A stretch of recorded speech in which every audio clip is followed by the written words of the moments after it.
नमस्कार बंधुओं। आज आप सबके सामने बहुत ही इंटरेस्टिंग टॉपिक लेकर मैं आई हूँ। लेकिन टॉपिक में चर्चा करने से पहले मैं अनुरोध करना चाहती हूँ कि आप लोग जो भी मेरे चैनल को देख रहे हैं, ज़्यादा से ज़्यादा हमारे चैनल को सब्सक्राइब कीजिए, लाइक कीजिए। तो आज हम लोग बात करेंगे कि जो हमारा नंबर 7 है, ये क्यों हमारे शास्त्रों में इतनी मान्यता दी गई है, क्यों इतना अहमियत दिया गया है। यूँ तो हमारे जितने भी नंबर हैं, जितने भी नंबर की महत्ता है, हर जगह उसकी अपनी अपनी वो महत्व रखता है, अपना अपना स्थान रखता है। लेकिन सारे नंबर से ऊपर अगर देखा जाए तो जो 7 नंबर है यानी नंबर 7, इसको हर जगह शास्त्र में क्यों इतना उसको प्रबल माना गया है। हर जगह उसका एक ऐसा जिक्र है कि जहाँ बहुत कुछ सीखने को मिलता है, जानने को मिलता है, और उन चीज़ों को शायद हम जानते भी हैं लेकिन समझना नहीं चाहते। तो चलिए इस अंतर यात्रा की यात्रा पर मैं अलका सिंह आप सबको लेकर चलती हूँ। जैसा हमने देखा, जैसे हम अपना शास्त्र उठाते हैं रामचरितमानस, तो रामचरितमानस में गोस्वामी तुलसीदास जी ने 7 ही कांड का अ, उन्होंने लिखा हुआ है, उसको बताया है। सिर्फ 7 कांड है। वो चाहते तो 8 भी कर सकते थे, 10 भी कर सकते थे, 7 भी 6 भी कर सकते थे, लेकिन उन्होंने 7 ही क्यों लिखा। जैसे उसमें उन्होंने बाल कांड, अयोध्या कांड, अरण्य कांड और किसी कंधा कांड, सुंदर कांड, लंका कांड और उत्तर कांड, यानी 7 ही कांड उन्होंने क्यों लिखे। उसके आगे भी उन्होंने बहुत कुछ लिख सकते थे, जैसा उन्होंने नहीं लिखा।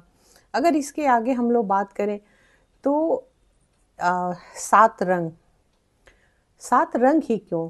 लाल, नारंगी, पीला, हरा, नीला, आसमानी, बैगनी, ये 7 ही रंग क्यों?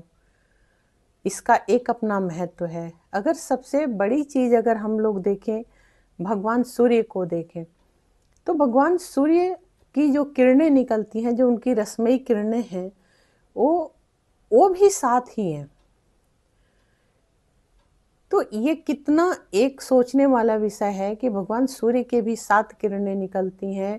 हमारे रामचरितमानस में भी 7 ही कांड हैं। और जैसा मैंने कहा, भगवान सूर्य की 7 किरणें निकलते हैं, उन्हीं 7 किरणों को ही 7 रथ या 7 घोड़े हम लोग बोलते हैं, हमारे शास्त्रों में उल्लेख है। अगर देखा जाए 7 स्वर, सारे गामा पाधा निसा, तो ये 7 ही स्वर क्यों? 7 ही हमारे कहते हैं कि अगर देखा जाए तो नवग्रह नवग्रह हम लोग बोलते हैं, लेकिन वैसे देखा जाए तो 7 ही ग्रह की 7 ही ग्रह का जिक्र आता है। और अगर देखा जाए तो 7 ही समुद्र हैं पूरे विश्व में, और इसी में हम लोग सप्त ऋषि मंडल के नाम से जानते हैं, यानी 7 ही हमारे जो ऋषि थे, जो हमारे सप्त ऋषि चमकते रहते हैं आसमान में, जिनको हम 7 स्टार को देखकर बोलते हैं ये सप्त ऋषि मंडल है। तो ऐसा क्या था? आज की डेट में देखिए तो अगर कोई शुरू से ही देखा जाए तो जो भी ब्याह शादी होती है तो बंधन में भी 7 ही फेरे होते हैं। अगर वचन दिया जाता है तो 7 ही वचन होते हैं, तभी जाकर एक स्त्री और एक पुरुष का जो स्वयंवर है वो कंप्लीट माना जाता है। ऐसा क्या रहस्य छुपा हुआ है इन चीज़ों में?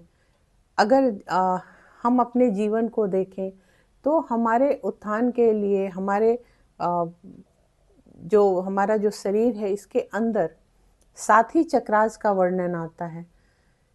7 ही हमारे चक्र होते हैं, जो अगर हम उसको देखें तो अगर वो 7 चक्र हम अगर जागृत कर लेते हैं, अगर तपस्या कर लेते हैं, थोड़ा तप कर लेते हैं, और यदि हमारे 7 चक्र जागृत हो जाते हैं, उसी 7वें चक्र को जिसे शास्त्रार्थ चक्र बोलते हैं, अगर जागृत हो जाए तब हम कुंडलिनी चक्र से लेकर शास्त्रार्थ तक हम कहते हैं कि शिव और शक्ति का मिलन, जिसको हम कहते हैं कि इंसान एक योगी हो गया।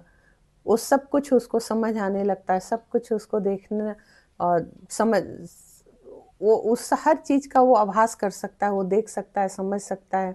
एक आम इंसान से ज़्यादा उसके चक्रास खुलने के बाद उसको सब कुछ समझ आने लगता है।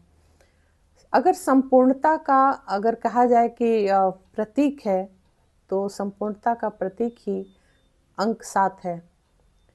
क्योंकि और अगर देखा जाए तो संपूर्णता का प्रतीक है, और आध्यात्मिक रहस्य की भी अगर बात करें तो आध्यात्मिक नंबर में 7 को ही संपूर्ण नंबर माना गया है, 7 को ही रहस्यमयी नंबर माना गया है, 7 को ही ब्रह्मांड की गहराइयों से जोड़ा गया है। अगर इसके आगे की भी अगर बात करें तो कहते हैं कि जो लकी नंबर है, लकी नंबर में भी अगर देखा जाए तो कोई लॉटरी निकली या कोई किसी जगह भी आप देखेंगे तो लकी नंबर में भी नंबर 7 को ही मान्यता मिलती है। तो अगर देखा जाए तो ये 7 नंबर जो है, इसका धार्मिक और प्राकृतिक और मनोवैज्ञानिक संबंध है, धर्म और संस्कृति और विज्ञान का संबंध है। तो ये समझने वाली चीज़ है। नंबर 7 के जो व्यक्ति भी होते हैं, यूँ तो उनको बहुत संघर्ष करना पड़ता है, लेकिन कहीं ना कहीं अगर वो नंबर 7 लेकर आए हैं तो निश्चित तौर पे उनके अंदर एक गहराई और एक रहस्य दोनों छुपा हुआ होता है। तो 7 नंबर को ज़रूर जानने का प्रयास कर। 7 रंग हमारे होते हैं, हमारे इंद्रधनुष में भी 7 रंग होते हैं, और 7 रंग का देखिए तो एक जहाँ पे भी कहते हैं मतलब एक एनर्जी का रंग है। जहाँ 7 रंगों में देखिए, हरा यदि हमारे किसानों का रंग है, वहीं सफ़ेद हमारे सात्विकता का रंग है, वहीं लाल जो है वो हमारे एनर्जी का कलर है, उमंग का, उत्साह का कलर है। जो नारंगी कलर है वो हमारे भगवा कलर जिसको बोलते हैं, वो हमारे अध्यात्म का कलर है। अगर वहीं देखेंगे ब्लू कलर, तो स्काई कलर, ब्लू कलर, ये हमारे कहीं ना कहीं एक हमारे नेचर का कलर है, जहाँ हमारा जो जल का कलर है, तो कहीं ना कहीं हमारे मन को शांति देता है। इसी तरीके से देखा जाए तो हर चीज़ अपनी जगह पे बहुत मान्यता रखती है। तो 7 नंबर के रहस्य को आप सबके सामने मैंने रखा है। पूरी वीडियो को देखिएगा, बिना स्किप किए देखिएगा। पसंद आए तो ज़रूर कमेंट कीजिएगा, पसंद आए तो ज़रूर सब्सक्राइब कीजिएगा, लाइक कीजिएगा। मिलेंगे अगली वीडियो में अगली नई चर्चा के साथ। हरे कृष्णा।